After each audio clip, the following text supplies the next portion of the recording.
Here is a strategy more and more families are using when their kids are heading off to college, especially in places where housing is expensive.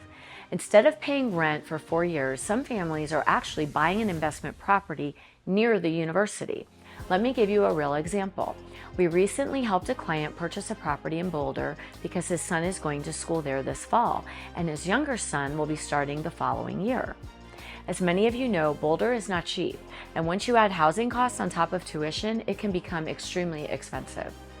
So instead of renting an apartment for the boys, we structured a strategy where he purchased a property near the university. To make it work financially, he used a home equity line of credit from his primary residence to cover the down payment.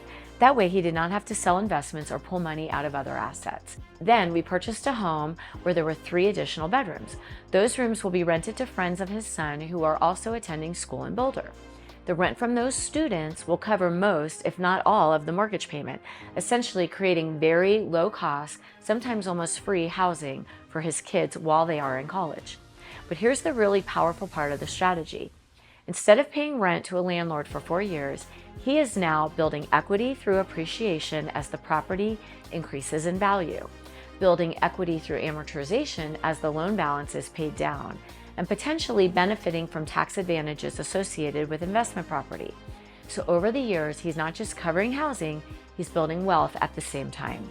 Long term, he plans to either keep the property as an investment, pass the equity down as part of his estate, or even sell the property later and potentially use the proceeds to help pay off student loans if those were to exist.